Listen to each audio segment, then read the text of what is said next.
Okay, so West Coast swing can be tricky if you don't have your technique in order, and in this video we're going to talk about 4 important techniques that will help West Coast swing come alive for you. The first one comes off the end of every pattern, and that's the anchor step and being able to create stretch in that anchor, right? So good basic practice is that we are rolling our foot down and back, triple steps, so that our weight is tracking from the ball of the foot, in my case, to the heel, before we go to the next step. So that's one of the things that I think about as the leader, is as I'm anchor stepping triple step, I want my weight to continue back through that, which segues into my next step of the next pattern. But what do you think about from the follower's perspective? Because I think it's harder for you guys. Somewhat the same thing. So we have a triple. On the last step of our anchor step, I'm thinking about my whole core, my center, moving back as a whole and away from my partner. And I'm rolling through my foot to make sure that I have a nice controlled movement backwards. Connection backwards, which leads into, and all 3 of those kind of go together, the anchor step, the footwork, what we call rolling through the feet. So one of the drills that we'll do to kind of practice rolling through the feet is to track this foot back and roll for the leader from the toe to the ball to the heel, track the foot, toe to the ball to the heel, and so on and so forth. That's what I'm thinking about. But Megan, what are you thinking about as you're coming forward? Well, I have 2 options, so already double thinking. So you can either do heel leads. You're going to track the toe through and switch to your heel and roll all the way through your foot. Track through with the toe, switch to the heel, and so on and so forth.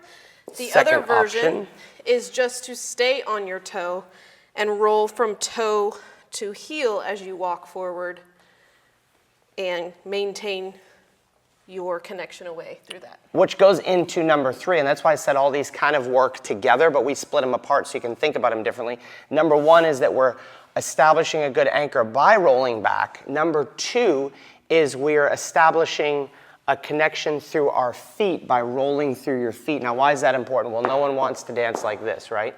This is not rolling through my feet. And then it's difficult to create that stretch, right?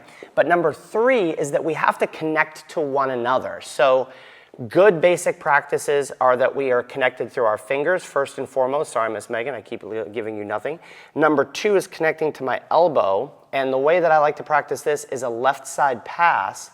But from the follower's perspective, Megan has a concept called connecting to yourself. So explain that to us. So for other things further on down the road in West Coast swing, like inside turns, followers, you're going to need to be able to feel the lead that your leader is giving you. If your arm is loose and not connected to your body at all, you're not going to feel it as well. So you want to make sure that you're kind of tensing your lats a little bit and just connecting your arm to your core. A good way to feel that is if you put like a purse or a small bag there, it will create some tension. Or if you pull back on something. Right, or if you pull back on something. So you have to maintain that. The left side pass is the best way to practice that. But a couple of different drills before we get to the last one would be to just walk in that position and for the follower not to connect or not to come out of that connection. The same thing in reverse if we go in a forward connection, right, which is maybe the easier of the 2 connections, is to monitor our weight through our foot. Now you can see if I step with a full weight change, you can see it show up in my partner. So you have to master the anchor step, which gives us some stretch between us, right? Number 2 is rolling through your feet so you can maintain that connection. And then number 3 is actually using your arms to stay connected. When I say your arms, this leads into number 4.